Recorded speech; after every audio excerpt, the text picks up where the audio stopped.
弟兄姊妹早晨，主裏邊平安，願上帝大大嘅賜福俾大家。今日好開心咧，第三次嚟到聖道浸信會美城聖道浸信會同大家分享主嘅話語。我希望能夠喺當中，我哋能夠更加明白上主俾我哋嘅恩惠。特別係陳牧師吩咐我需要咧去講4次關於以弗所書嘅內容，但係第4章咧就唔係我講嘅，就另外一位嘅講員去講。咁所以今日咧就講第3章，再下一次咧喺年尾嘅時候再嚟嘅時候咧就會講埋第5、第6章吓。咁希望咧都能夠可以完成。讓我哋一同嘅嚟到祈禱。主，多謝你帶領我哋一齊嘅嚟到去敬拜你，求你去看顧帶領住我哋，讓我哋明白你嘅真道對我哋嘅生活，對我哋嘅生命有何等嘅祝福。求你打開我哋嘅心扉，讓聖靈對我哋說話，以致我哋能夠明白又踐行。我哋多謝你咁祈禱，奉主名求，阿門。個咪可以大聲少少就好啦，或者個台 mon 大啲啲。我有啲困難嘅，OK， 就係我一定要聽得自己講嘢好清楚咧。如果唔係，我就好用氣去講咧。我一講完道就會暈噶啦，所以我多謝音響。多謝頭先我哋咧，即係弟兄姊妹一齊嘅嚟到敬拜主。讓我哋都能夠咧去 focus 喺上主嘅恩典嘅當中。今日同大家分享嘅題目係三同，唔係打麻雀嗰啲三同 ，OK， 係三樣嘅同。頭先讀過嗰個經文噶啦，喺以弗所書第3章第6節，三同恩典沒有例外。喺上帝恩典裏邊，有冇人係得唔到上帝恩典嘅咧？有冇一啲人佢係不配得到上帝恩典，而佢一生都冇機會得到嘅咧？我哋今日會探討呢個問題。所以我好希望透過好短短嘅講道嘅時間，我哋能夠更加明白上主對於人生嘅裏邊各種嘅祝福係俾每一個人。我曾經咧有一個咧開咗㗎。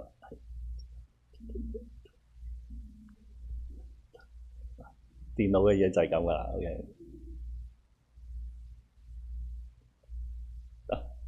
係翻轉頭，第2章，你有冇聽過呢句說話？你有冇聽過啊？有冇講過啊？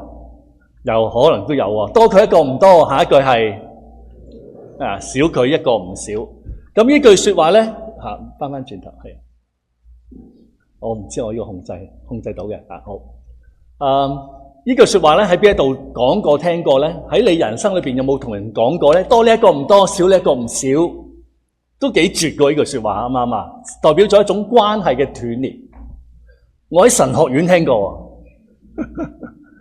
當年咧，我喺九幾年咧，即係90幾年讀神學啦，93年都33年前啦。我哋係住宿舍嘅，係中國神學研究院嘅畢業嘅畢業生啦。咁喺嗰陣時我哋住宿舍咧，喺九龍塘嘅一個地方裏邊。咁有一次咧，有個嘅男同學同一個姊妹，即係弟兄姊妹，就大家係同學嚟嘅，但係竟然咧因為鬧意見處事嘅方法唔同，態度嘅一啲嘅問題，咁最終喺個校園嘅花園嗰度咧，佢哋兩個鬧交。咁跟住咧，我哋啲弟兄姊妹咧，當然讀緊神學喎，神學生喎，係咪？咁當然要出去咧就做和事佬啦。咁樣聽到佢哋鬧交，咁最終咧就拉咗佢哋翻宿舍，各自翻宿舍。咁我哋咧就同嗰個弟兄講：算啦，我哋都知道大家性格處事有啲嘅不同，不如咧就係和氣放低就算啦。咁個弟兄就講咗呢句說話啦：多佢一個唔多，咩話？少佢一個唔少。哎呀，即係聽得到嘅時候，即係個心咧，當然唔係我同佢鬧交啦，但係聽到嘅時候就會問：點解我哋做基督徒，甚至我哋做神學生啦，去塑造自己嘅性情，去裝備自己嘅知識，希望能夠知道點樣樣嚟到去面對住同人嘅關係上面繃緊嘅關係嘅時候，竟然可以都講出一句比較絕嘅說話。人際關係裏邊就係咁樣樣，好多時候我哋都唔知道點樣樣嚟到可以保持一個好嘅關係，或者當有衝突嘅時候點去處理呢？而一個偏見，一個嘅負面嘅印象出現嘅時候，容唔容易處理啊？唔容易處理嘅，好快咧就會有問題噶啦。咁喺上一次我嚟嘅時候咧，就講過以弗所書第2章嘅。咁咧第4章咧，下一次嘅講員去講嘅時候咧，佢就會講合一啦。咁基督徒嘅合一重唔重要啊？當然重要啦。連主耶穌佢臨離開面對住十字架嘅時候，佢都要求佢嘅門徒做乜嘢啊？要彼此相愛，係嘛？要合一。所以合一喺基督徒嘅裏邊，每一位在座當中嘅基督徒，包括咗傳道人或者係弟兄姊妹，普通每一傳道人冇乜特別嘅，都係人嚟嘅。神學生都會話多你一個唔多，少你一個唔少嘅。咁我哋點樣去面對住一啲衝突、負面嘅印象嘅時候，我哋點樣去自處呢？我哋點樣去喺上帝嘅恩典嘅當中嚟到糾正自己嘅一啲嘅負面嘅睇法呢？喺第2章嘅時候裏邊，我上次有講過，喺第12節，外邦人呢，喺當時嘅以色列人嚟講，猶太人嚟講係不潔嘅，係一個要隔斷關係嘅一啲嘅人。你唔係上帝選民啊嘛，我哋係上帝嘅 chosen people， 我哋上帝係選民，你唔係，所以亦都覺得佢哋係外邦人呢，係得唔到上帝恩惠。但係喺以弗所書第2章，我哋上次已經講過，就話喺以色列國以民以外嘅本來幾時啊？昔日以前。但係如今喺基督裏邊唔再係外人啦，係自己人啦。OK， 即係講咩？叫做自己人啦，係自己嘅，係局外人，唔係局外人。猶太人同埋外邦人呢，點解可以咁樣成為自己人呢？因為十字架滅了冤仇，所以能夠成為一體。喺第2章16節裏邊咁樣講，猶太人同埋外邦人藉住十字架成為一體。擺翻喺現代呢個 context 嘅處境嘅當中，我哋要去問一個嘅問題：究竟喺現代處境裏邊點樣詮釋外邦人同埋以色列人佢哋係成為一體呢？喺上帝恩典嘅裏邊，點樣上帝恩典係唔單止俾佢喺舊約裏面所講嘅選民以色列人，更加係俾當時認為係不潔嘅、唔可以交往嘅外邦人嘅當中呢？點樣去面對現今以色列，真係而家嘅以色列國喺一個國際舞台上邊嘅孤立，從而睇下基督徒嘅國際視野同埋我哋嘅人際關係出咗啲乜嘢問題呢？呢一篇道係唔容易講嘅，因為可能一講一啲政治上邊嘅事情，大家就會有自己各自嘅睇法同埋一啲嘅印象，甚至立場。但係喺一個嘅第2章裏邊咁樣講嘅時候，其實俾我哋去提醒，唔係，上帝恩典係俾以色列人，同時亦都俾外邦人。但係今時今日，我又覺得好似有調轉咗，就好似有啲基督徒認為咧，上帝嘅恩典咧係俾普世噶啦，反而以色列人咧現今嘅係成為一個被針對或者一個反猶嘅對象。咁我哋點樣睇咧？我哋睇一睇今日以色列嘅國際嘅問題上邊有幾嚴重嘅問題。今日好多時候咧，基督徒咧有兩種，即係狹義上邊有兩種嘅睇法對以色列國。第一種就係咧喺神學立場裏邊話咧，佢哋係上帝選民啊嘛，佢哋係以色列係上帝所揀選嘅，所以就視巴勒斯坦人係敵人，係咁樣樣嘅。所以有啲人話上帝係幾咁奇妙，喺一個嘅1948年，喺一個5月14號，上帝喺令到一個滅咗2000年嘅一個國家，佢嘅所選嘅選民嘅國家再一次出現啦，喺個世界嘅舞台嘅裏邊。所以喺神學喺信仰嘅裏邊，有啲基督徒，有啲嘅牧者、神學家，佢哋都會認為一個係神蹟，係上帝嘅帶領。但係有一啲相反咧，原來喺個世界裏邊有一啲嘅牧者、傳道人、弟兄姊妹，佢哋都有相反嘅睇法嘅，認為喺道德嘅層面上邊支持巴勒斯坦，對以色列嘅充滿憤怒甚至仇恨。哇！你睇下喺自從一個嘅喺以色列自己經歷過一個嘅哈馬斯，我而家講緊係哈馬斯，我唔係講緊巴勒斯坦。喺哈馬斯嘅嗰種恐怖襲擊，係咪喺個演唱會10月7號，當佢一班年青人喺演唱會嘅當中嘅時候，嗰啲漫天飛嗰啲嘅鋼山嚟到當中，殺咗好多嘅以色列人同埋青年人，去強姦佢哋，殺佢哋，擄掠咗200幾人，去到一個加沙嘅地方。雖然係咁，但係冇理由以色列佢會係用一個種好似種族滅絕咁樣嘅方式嚟到去對待呢一個嘅加沙嘅人民噶嘛，巴勒斯坦人。兩種嘅意見咧，好紛紜，好難去講，好難去處理嘅。當然可能話牧師，其實我都冇乜點理嘅 ，OK， 即係冇乜聽過呢一方面嘅知識或者消息。不過弟兄姊妹，作為一個現代嘅基督徒，我都好想我哋大家都係一個胸懷普世、關心世界，能夠為好多唔同地方國家去禱告嘅一個基督徒，啱唔啱啊？上主俾我哋去管理大地，唔係就係管理呢個嘅植物環境、動物環境，而係上主好希望我哋作為基督徒，我哋喺崇拜裏邊嘅禱告，譬如我哋可以為到委內瑞拉禱告啊。如果你睇到個7.5級、7.6級嘅一個嘅大地震，好多嘅大廈去冧咗，好多嘅人去失蹤。點樣我哋喺崇拜當中，我哋去為佢哋禱告咧，甚至有幫助佢哋咧。喺香港我哋嘅教會都有一個嘅嚟緊，下個禮拜都有一啲嘅收集一啲嘅獻金嚟到一啲奉獻嚟到去幫助，希望能夠幫助佢哋離開一個困境。但係一講國際嘅處境，一講政治咧，好多時候都帶嚟好多嘅問題。人際關係都一樣嘅噃，人際關係裏邊我哋都有類似嘅問題嘅。我哋好容易將人嚟到分開，你係咪企喺我嗰邊㗎？你係咪 pro 我㗎？定係 against 我㗎？你係值得愛啊，定係唔值得愛咧？我哋將人喺我哋自己嘅眼光、我哋理念裏邊標籤咗佢哋係一個點樣嘅人，成為將人簡化成為一個立場。佢同我嘅立場唔同，我要對付佢。佢嘅說話揞到我唔中意佢。一個嘅錯誤，點解你會咁樣做咧？好容易就成為標籤嘅對象。有時唔單止喺個世界世俗裏邊係咁嘅喎。嗱，我哋嚟緊，我哋就會去一個嘅退休營。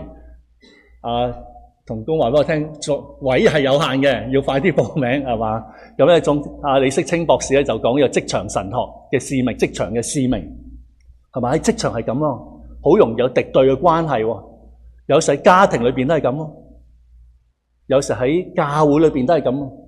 咁我哋點樣喺國際嘅舞台又充滿咗衝突，喺家庭、喺工場嘅地方裏邊、喺職場嘅地方裏邊都有好多衝突嘅時候，弟兄姊妹，上帝喺邊度咧？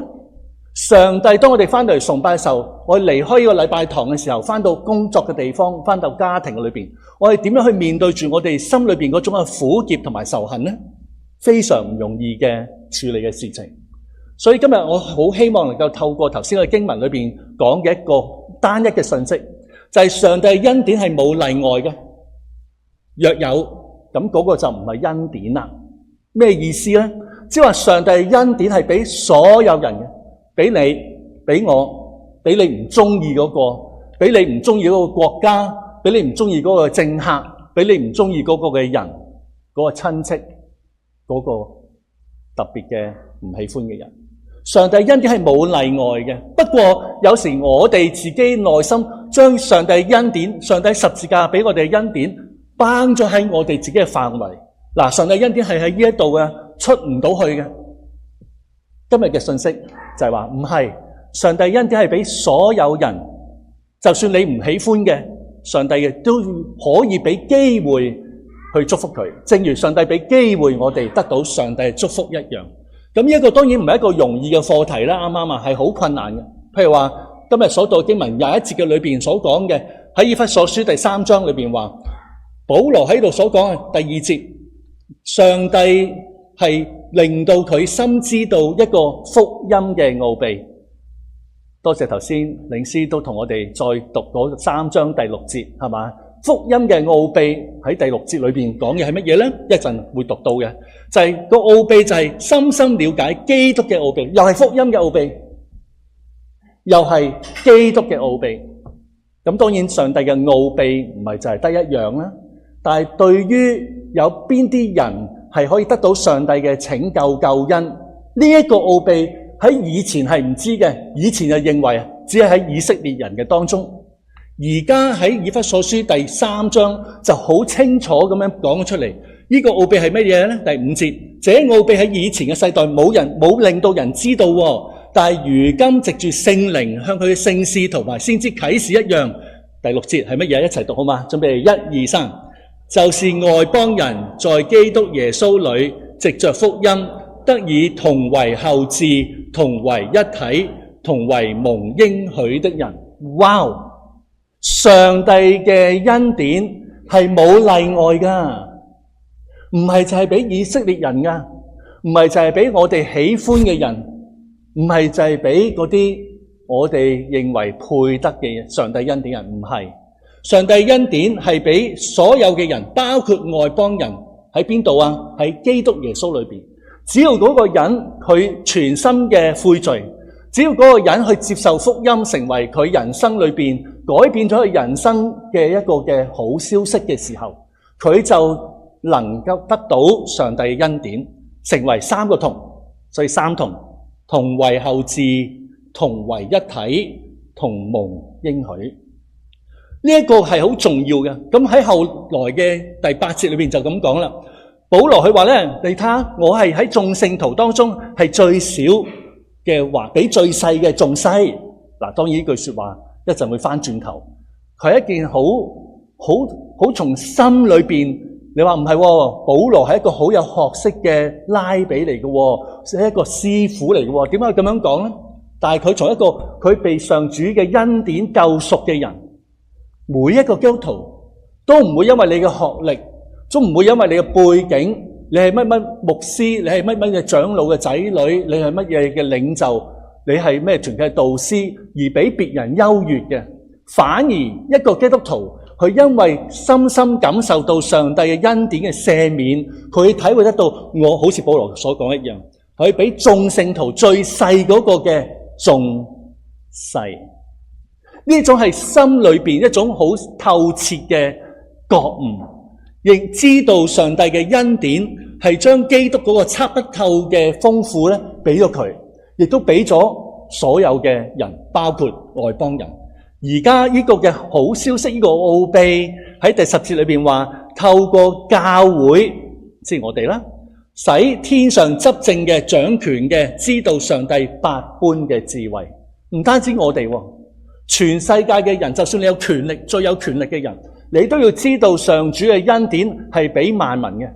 你唔可以去限制任何人去得到呢個福音嘅機會，亦都唔可以去限制任何人，就算你係執政嘅掌權嘅，你都要知道上帝嘅救恩係俾萬民，包括喺你一個嘅封閉嘅國家，有一個無神論嘅國家，一個回教嘅國家，你都要知道。保羅話乜嘢啊？教會係有呢個責任去令人知道上帝百般嘅智慧，好大嘅使命，好重要嘅使命。因為人冇機會聽到福音，佢冇機會信。但係當佢有機會聽到福音嘅時候，佢能夠知道嘅時候，喺第11節裏邊話，主基督耶穌裏邊呢個所完成永恆嘅計劃，就應該去 proclaim， 去宣告出嚟。基督耶穌喺十字架上面成就咗呢一個嘅永恆嘅計劃。Eternal plan 係乜嘢啊？就係人人都可以得救。既然係咁，話俾我哋聽嘅時候，佢話俾我哋聽，基督裏邊嘅愛成為咗喺我哋生命嘅裏邊。點解呢種宣告係有可能啊？點解我哋咁樣傳福音係有可能，以致到人知道個個都有機會信主，得到上帝祝福呢？因為基督嘅愛喺我哋生命裏邊有根有基嘅，以致我哋知道上基督嘅愛係何等。我好喜歡咁樣講，係嘛？長闊高深，東離西有多遠？上帝叫我哋過犯也有多遠？係咪？係一種上帝喺我哋短暫嘅人生裏邊，俾我哋一個好大嘅祝福。所以每一日我哋都能夠體會得到上帝嘅喺基督裏邊長闊高深，又廣又闊又深又長嘅愛嘅時候，我哋能夠喺人生嘅當中體驗得到上主一切嘅豐盛。相信耶穌嘅人，我哋唔係將上帝嘅恩典框咗喺我哋嘅框嘅裏邊，唔係將我哋一種嘅價值觀套諸於喺上帝嘅恩典嘅當中規範咗佢，而係知道上帝恩典係期望我哋去同人去分享信仰，係嘛？好似陳牧師同埋一啲弟兄姊妹，佢哋去咗巴拿馬裏邊去傳福音宣教。陳牧師喺個當中就有機會教一啲嘅主學神學，係一個好大嘅恩典，安慰鼓勵到當地嘅弟兄姊妹。當教會成一個嘅 sending church， 係嘛？正道浸信會、美城浸信會，我哋能夠一齊支持或者有機會參與，就係一種將上帝一切嘅豐盛、上帝基督裏邊嘅永恆嘅計劃嚟到去踐行出嚟，去分享。我哋自己都透過呢種嘅宣教心志，分享信仰嘅行動，我哋都睇每一日都體驗得到。返到教會嘅崇拜，參與平時嘅為到唔同嘅人國家去祈禱，實係何等嘅重要。同為後嗣，同為後一體，同為蒙應許的人。第3章第6節係講緊一個嘅奧秘，呢個奧秘係令到我哋能夠都體驗得到我哋點樣喺我哋生活裏邊去實踐出嚟。如果佢同為後嗣，同為一體，同蒙應許，即係一種嘅 concept 觀念，梗係重要啦，但係今日點樣去踐行出嚟呢？喺一個希臘文嘅原文嘅當中 ，su 呢一個係代表我中文譯得好好啊，用3個嘅同一齊，呢個3個一齊令到我哋體驗呢個奧秘係好重要嘅，就係外邦人同埋猶太人共享上帝嘅恩典，唔係局外人，唔係次等嘅公民，唔係一個咧而家我俾多啲，俾少少你，分啲俾你嘅上帝，將上帝恩典分啲俾你啦，唔係同為後嗣，同為一體，同蒙應許，係代表咗福音打開咗一個新嘅群體。呢個群體喺使所有信基督嘅人都一齊去分享上帝喺創世以嚟嘅應許，就係得到上帝拯救嘅祝福。咁或者你會問，咁牧師咁點樣去面對一個嘅呢個祝福嘅時候，我知道原來神嘅應許係冇例外嘅，我應該點樣知道我喺上帝救恩裏邊嘅角色係乜嘢呢？就係喺基督嘅裏邊，我哋第一我係好清楚嘅，唔係靠我哋自己嘅能力，唔係靠我突然間變咗好人，信咗主之後我變咗好人，我哋都係一個蒙恩嘅罪人，我哋冇比別人強。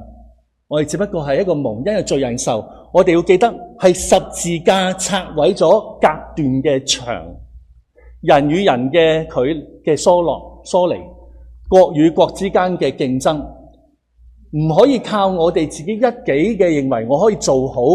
I became a good man, good lady， 唔會嘅，我哋只可以靠住我係一個蒙恩嘅罪人，我先能夠喺睇國際嘅處境。喺家庭嘅裏邊，喺工作嘅地方裏邊，我哋活出一個新造嘅人嘅生命。所以常常嘅喺十字架，記得十字架係拆毀隔斷嘅牆嘅原因，以致我哋承認上主嘅恩典係招聚萬民，包括喺工作嘅地方裏邊我唔喜歡嘅人，喺常常同我哋嗌殺嘅人。當然我哋話牧師，但係我心裏邊總係有啲嘅不安，即係總之我係有我嘅立場噶嘛。譬如愛國主義係好小心嘅，係嘛？要好小心嘅。譬如話我自己喺度寫，小心狹隘嘅愛國主義。我唔係叫你唔愛國，你而家係 Canadian， 喂？我唔係，或者我未係啦。OK， 我以前你知我以前喺度讀書啦。我喺1990年就翻咗香港啦。咁跟住咧我就冇拎到，我就繼續喺香港。但係一個愛國主義係需要愛國嘅，但係當佢成為一種狹隘嘅愛國主義，譬如分你我他、美加、中日、俄烏、南北韓、以巴，咁我哋頭先講咗咁耐所講嘅關於上帝恩典係俾萬民嘅時候，就會因為呢種狹隘嘅愛國主義咧，就成為又框翻轉頭咯，又變為一種好狹隘嘅。上帝都唔祝福嗰個國家嘅人嘅，上帝亦都唔中意嗰種嘅民族嘅，咁就好小心。俾一個例子，用以巴嘅衝突嚟講啦，現代以巴嘅歷史同埋處境，好多時候係簡化咗敵我嘅，係嘛？支持以色列，支持巴勒斯坦。喺做咁樣嘅做法嘅時候，以弗所書保羅提醒我哋話，上帝喺基督裏邊所成就嘅，我頭先提醒我哋，包括我自己。係乜嘢嘅原因？人與人、國與國之間可以復和啊、十字架滅了冤仇。如果咁係咁，以色列同埋巴勒斯坦嘅十字架喺邊度呢？我哋作為基督徒，我哋點樣睇呢啲嘅立場同埋關係呢？立場先行，好小心，弟兄姊妹，係嘛？我哋好容易嚟到去忘記咗十架係復和、使人復和嘅十架。基督徒嘅見證唔係加深敵我嘅分界，而係喺真理、公義、憐憫、復和當中拒絕敵視任何嘅民族。唔容易講嘅，今日呢篇度，因為好sensitive，啱啱啊？牧師，可能我一陣落台你揼我噶啦 ，OK？ 牧師，我今日唔同意你啊 ，OK？ 正如我早前咧，我講過Charlie Kirk， 我喺某一間教會，我講 Charlie Kirk 完咗之後，即係被人射殺嗰個啊 ，OK？ 咁跟住咧就我話我係好體驗得到，我作為牧師，我都未必夠膽好似佢 Charlie 咁樣去到唔同嘅美國大學嘅校園嚟到對話。講佢嘅立場，點樣反對墮胎，點樣睇同性戀，點樣去睇呢一個嘅福音。我話我作為牧師我都唔夠膽，但係我講完之後咧，有弟兄姊妹完咗之後話：牧師，點解你今日要講Charlie Kirk啊？佢講一個原因俾我聽，因為我話點解唔可以講咧？因為佢係一個俾我好大嘅反省。佢話因為Charlie Kirk pro Trump 咯。咁你知道我早前，如果你有睇過 video， 我早前講過一個中神嘅講座嘅回應嘉賓，我就講知點樣睇 Trump 啊嘛，咁唔知你有冇去啦？係即係當日，咁我都講話即係嗰日你睇翻啦，如果你有機會就睇翻，我叫阿陳牧師可以 send 出嚟，跟住下一次你又話唔好再揾劉牧師你啦，係啊，但係我哋成日都逃避一啲應該正視嘅問題，嗰個問題未必係講對與錯嘅立場，而係講緊基督徒應該點樣睇呢啲嘅事情咧？唔係咁快要改變，但係最低限度喺信仰嘅裏邊，點解唔可以對話咧？呢個係好重要。譬如話以巴嘅歷史，基督徒常常去知，有基督徒非常支持加沙嘅巴勒斯坦人，以為佢哋被以色列迫害，甚至因咁樣反對以色列喺1948年嘅立國，反對錫安主義。但係當我哋睇翻過去2000年猶太嘅歷史嘅時候，我哋或者會明白究竟喺過去一個世紀多嘅裏邊，以色列點解會立咗國嘅咧？點解佢會唔好嗱？我哋唔需要講咁快講話係關於呢一個就係以色列立國咧，就係一個上帝嘅作為。我會話點解唔可以咧？當然有啲話唔係，因為咧即係錫安主義我係反對嘅，唔需要改變自己立場住。諗下發生咩事咧？錫安主義係乜嘢咧？就喺19世紀嘅時候嘅末期，就興起一個猶太嘅民族嘅復國嘅運動。佢哋係主張咧猶太喺以色列同埋巴勒斯坦嘅地區咧，建立一個咧受到國際承認、受法律保障嘅民族嘅家園。當然啦，你睇下最底嗰個，由第1世紀主後70年，第2聖殿就被焚毀啦，俾羅馬。自此之後，以色列人包括咗基督徒都備受咗好多嘅壓迫。到就算後來一個嘅君士坦丁呢個皇帝信咗主之後，那又如何？跟住去到10月呢一個嘅十字軍東征，亦都有好多猶太人，佢哋都面對好多嘅迫害。到後來嘅時候，大家記得到嘅喺第19世紀末，原來喺第一次世界大戰嘅時候之前，就已經有好多，包括喺當時嘅俄羅斯，佢哋點樣好多嘅猶太人係受到迫害咧，而係以好多萬嘅嚟到被殺害嘅，即係數目非常之大。當然我哋知道，去到1897年、1896年，有一個嘅係猶太人，佢叫做西奧多克茨爾，佢就喺呢個匈牙利籍嘅猶太嘅記者咧，佢就見到自己嘅民族面對住咁多苦難嘅時候，佢話如果我哋唔能夠有一個屬於自己嘅家園，我哋永遠都係一個被欺壓2000年啦，已經被殺害嘅一個嘅民族。所以佢就寫咗一本書，猶太國就出版咗，而喺翌年第二年嘅裏邊就開始咗第一屆嘅世界石安大會。喺咁樣嘅處境嘅底下嚟到去開始了解到佢哋嘅民族嘅安全係咪需要一個自己嘅家園呢？喺流散安全同埋家園嘅當中，上帝喺邊度呢？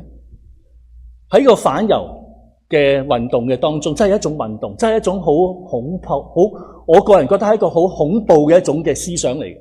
喺反猶嘅迫害同埋錫安主義嘅催化嘅底下，呢個咧成個嘅猶太嘅散居喺世界各地嘅猶太人咧，佢哋咧都係有一個嘅唯有一個信念，就係唯有建國咧先至能夠自救嘅。咁大家知道咧，喺右手邊嗰度見得到，喺第二世界大戰喺德國嘅當中，有幾多嘅猶太人被殺害啊？600萬，600萬，即係如果係香港有700萬人，佢有600萬係喺當中被殺害。喺咁樣嘅處境嘅裏邊，整個嘅唔同嘅國際嘅心態就改變咯，就開始了解到同情咗猶太人啦，唔係再即係反對佢哋啦，又跟住亦都內疚啦，做咗咁多殺害佢哋嘅事，而提倡咗有一個避難所嘅共識。當然今日講到唔係講呢一個純粹嘅歷史，但係當我細去看呢一個嘅歷史嘅時候，其實今日我哋講以巴嘅衝突嘅時候，我哋有冇一種了解過去嘅歷史點樣樣嚟到去產生今日嘅世局呢？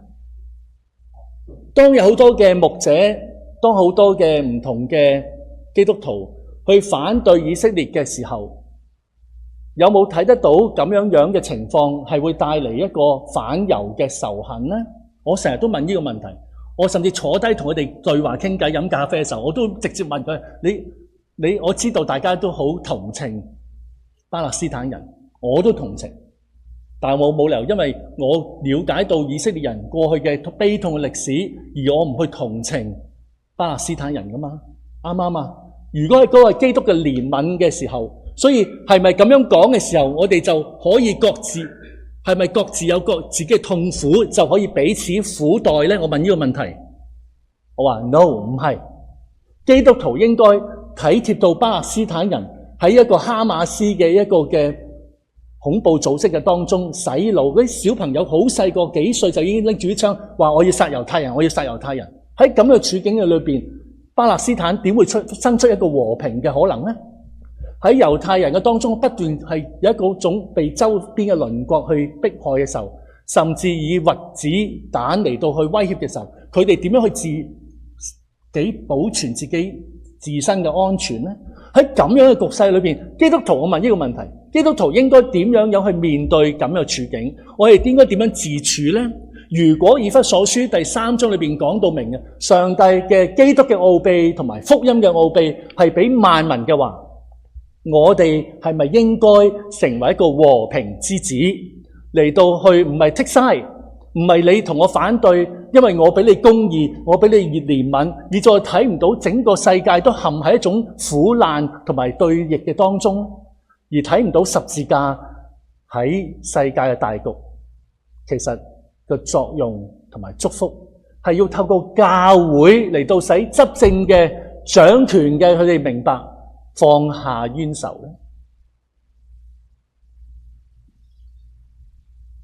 有人咁樣講，恩典係上帝賜俾你嘅禮物，你點樣回應呢份恩典，就係你獻俾上帝嘅禮物。我細味，我覺得都好有意思。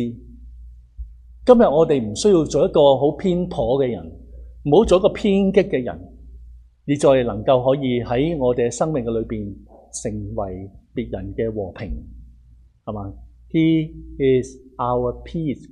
邊個係我哋嘅和平啊？基督係我哋嘅和平。所以當我要最後尾結束嘅時候，我就用翻嗰3個嘅內容嚟到互勉同為後嗣。我哋求主去釋放我哋，唔再用一種 label 標籤嚟到判斷別人。如果下一次講完講第4章講我哋合一，唔處理呢樣嘢好困難。合一變為一種觀念，合一成為一種勸勉，唔係一種可能。合一必須要去學習，唔再用 labeling 去睇別人。咁當中係好難㗎，你要放低自己嘅，你心裏邊一定好難受嘅，你一定會覺得，我好憤怒嘅，哇！一講起個名啊，劉牧師，我都好猛㗎啦，明，我都會㗎。但係個問題，福音裏邊、聖經裏邊點樣教我哋咧？譬如話夫妻鬧交，我哋唔好講話你永遠都係咁樣樣嘅。其實咁樣講嘅時候，你講緊你冇可能變，你嘅身份就係你嘅錯誤啦。親子嘅衝突係嘛？我大仔17歲嚟緊會讀大學，由16歲開始。琴日有人問我啊，阿仔好聽你話喎 ，OK？ 我話係啊，不過由16歲開始，即係2年咧，佢開始好有主見咧，都成日頂我嘅。咁我要問點解佢頂我咧？咁我有時都會猛噶嘛，係嘛？猛嘅時候就會即係充血噶嘛個腦。但係個原因係咩咧？佢想得到我認同。阿仔想知道佢都識諗，佢都有能力去處理嗰件事。但係我哋做父母好多時候冇俾空間佢噶嘛，係嘛？我愛錫你，我俾 advice 你，俾意見你，你聽話啦。咁佢永遠都係我哋孩子啊！劉牧師梗係啦，佢一世都係孩子，仲要揼埋腳，佢就係我個仔，佢就係我個女啊！但係我個仔入埋 master， 我住喺 Toronto， 佢都係要離開㗎。佢住宿舍，唔通係日日都 travel 咩？唔通我搬入去咩？係嘛？佢總會有成長嘅時候，我哋就會話你就係懶啦，你就係反叛啦，你唔識事啦。我哋孩子縮細成為一個標籤。教會同工都有嘅，我牧會30幾年，喺一個嘅同當中有好多嘅同工一齊一齊侍奉過。佢就係一個麻煩人，佢就係自我中心，佢唔屬靈，佢好執着，佢好偏執。呢種嘅 labeling 好多時候令到我哋忘記咗同為後嗣係要操練嘅。同為後嗣，你係我咩叫同為後嗣啊？就係你係我嘅弟兄姊妹，我唔會同你講多你一個唔多，少你一個唔少。因為唔係我可以講嘅，因為你係我嘅弟兄，我係你係我等你講我係你姊妹添 ，OK？ 你係我弟兄姊妹，我係你弟兄姊妹，冇得揀。佢信主就係我嘅弟兄，佢就係我姊妹；佢係我仔，佢係我女，就係我嘅仔女。喺同為後嗣嘅裏邊，係每日都提醒自己，我唔好將某人嘅錯誤同埋不同標籤佢嘅價值，令到佢得唔到上帝祝福。第二，同為一體，求主釋放我哋，唔再用切割嚟到處理衝突，唔再同你講，留啲空間啦，讓大家可以退一退。夫妻裏邊係咁。孩子裏邊係咁，同事同工裏邊都係咁。有時侍奉裏邊都因為好多處事嘅方法，有時我都提醒我啲弟兄姊妹同埋教友領袖，唔好用世界處事嘅方法帶到嚟教會。教會唔係教會，教會係上帝嘅家。教會唔係用世界嘅處事方式割席、針對佢、背後督佢嚟到處理教會裏邊嘅問題。教會會有問題㗎，但係我哋用教會嘅方式嚟到去處理，以致我哋能夠喺基督嘅裏邊係將彼此隔絕嘅人被造成一個身體嘅時候，我哋真係活出呢種我哋係一體，係嘛？主耶穌話乜嘢啊？佢係葡萄樹，我哋係枝子，即係你又撐出嚟，佢又撐出嚟，連喺基督嘅裏邊。呢種基督嘅裏邊，我哋唔會話，我唔會話，即係我會同你割席。係呢啲嘅說話，對家人、對親人、對仔女、對弟兄姊妹都唔可以出口。今日呢個世界係咁樣啊，係咪好 self-centered？ 我中意講乜嘢我咪講咯，講咗之後我條氣順咗好多啊，牧師好明啊，因為有時都市人好多壓力，啱唔啱啊？但喺一個裏邊，我哋點可以唔可以講有多啲恩典呢？我哋可以話我唔同意你，但唔會將你成為我敵人。我需要界線，但係我唔會否定你仍然係所愛嘅人。你嘅立場同我唔同，不過我唔會完全否定你嘅睇法。因為點解一定要係我 absolute 係啱嘅咧？我需要時間，但我願意求主保守我嘅心，唔將你永遠放喺恩典之外。最後，同為蒙應許嘅人，應許係咩？應許係 promise。promise 係乜嘢？係未發生。即係話大家嘅關係，大家喺個世界國際嘅局勢當中有未來嘅。呢個未來，我哋家庭嘅未來，教會嘅未來，國際國家嘅未來，唔係喺統治者嘅當中，喺上主嘅手裏邊。而喺呢個上主嘅手嘅裏邊，我哋就唔會認為別嘅民族係次等嘅。我哋唔認為國與國之間基督徒。我哋唔會認為國與國之間要一種常常處喺一種敵對嘅關係嘅。我哋唔認為我哋可以壟斷咗別人得到上帝祝福嘅機會。我哋唔能夠替神去決定邊一個有將來。神嘅應許唔係俾某國、某族、某一個階層、某一個人嘅私人嘅財產，而喺基督耶穌嘅裏邊，將所有人都括喺恩典嘅裏邊。所以我哋嘅說話係要有餘地嘅。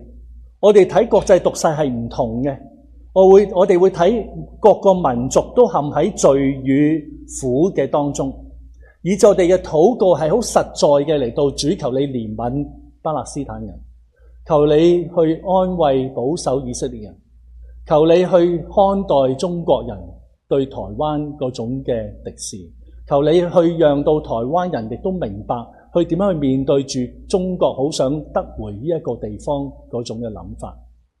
我哋可以有好多種嘅諗法，唔係一定係敵我嘅。但係等於今日我哋連基督徒都係一種咁樣嘅敵視嘅二分法嘅當中嘅時候，無怪乎連人際關係都係咁咯。求主憐憫我哋，求主幫助我哋能夠常常說出恩言，恩典嘅說話，恩言係讓我哋能夠可以將一種繃緊嘅關係嚟到去緩和。Gracious words。弟兄姊妹，今日我哋唱詩歌，多謝頭先所唱最尾個詩歌，係嘛？同為後嗣，同為恩典，係好配合。但係同為後嗣，同為蒙應許，唔係代表同為一體，唔係一種口號，係提醒我哋要講出恩言。你睇保羅，我頭先話咩啊？第8節佢話咩啊？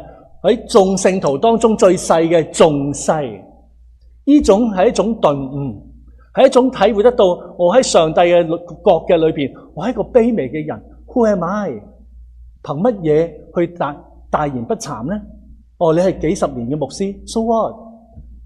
如果我冇憐憫，如果冇與受傷嘅人同行嘅心，如果睇唔得到呢個世界係個困苦，所有嘅崗位，所有嘅身份係冇意思嘅。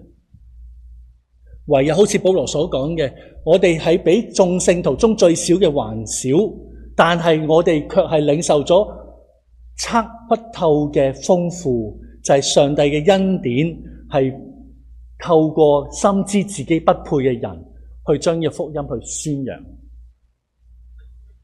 弟兄姊妹，讓我哋美城正道浸信會嘅弟兄姊妹都係一個好有憐憫，唔會俾個世界嘅價值觀扣咗我哋，以致我哋不斷嘅 label 別人嘅不足，喺家庭嘅裏邊成為祝福。我可以忍口噶，我可以講造就說話嘅，我可以講恩言嘅，但係每一日我哋嘅靈修、讀經、禱告就成為好重要嘅。因為主求你憐憫我，今日我睇段經文，今日我禱告，今日我唱呢個詩歌，係提醒我係一個蒙恩嘅罪人，但係我係新造嘅人，所有祝福人嘅都成為可能。我哋一齊祈禱。主，多謝你帶我哋一齊嘅嚟到敬拜你，多謝你俾我哋好美麗嘅詩歌，好好嘅好重要嘅經文嚟到提醒我哋。我哋今日返教會當中唔係一種純粹嘅例行公事，而係我哋好渴慕你，而係我哋知道喺我哋生活嘅裏邊，我哋喺家庭嘅當中，喺職場嘅裏邊，喺學校嘅當中都需要你。我哋喺家庭嘅裏邊，求你俾我哋成為佢哋嘅祝福。同樣喺其他場所，我哋都願意去求你帶領我哋，讓我哋去知道自己嘅卑微不配，佢係領受無盡嘅恩典嘅時候，能夠常常說出恩言，造就人嘅說話。求你保守世界嘅大局，我哋唔想隨波逐流，成為仇恨嘅傳播者。我哋好想了解別人嘅痛苦，世界國家裏邊嘅困境，以致我哋嘅禱告係有力嘅，係耶穌基督去教導我哋嘅禱告嘅，以致到我哋能夠去祝福萬民，唔係只係去勸人嚟到去信耶穌，而係喺一個分享我哋喺信仰嘅裏邊嘅時候，我哋所勸嘅係從心裏邊，每一日都有一個美好嘅見證，以致我哋所講嘅嚟到主耶穌嘅十架前頭嘅時候嘅信息，就顯得額外嘅寶貴。多謝你祈禱交託奉主名求，阿門。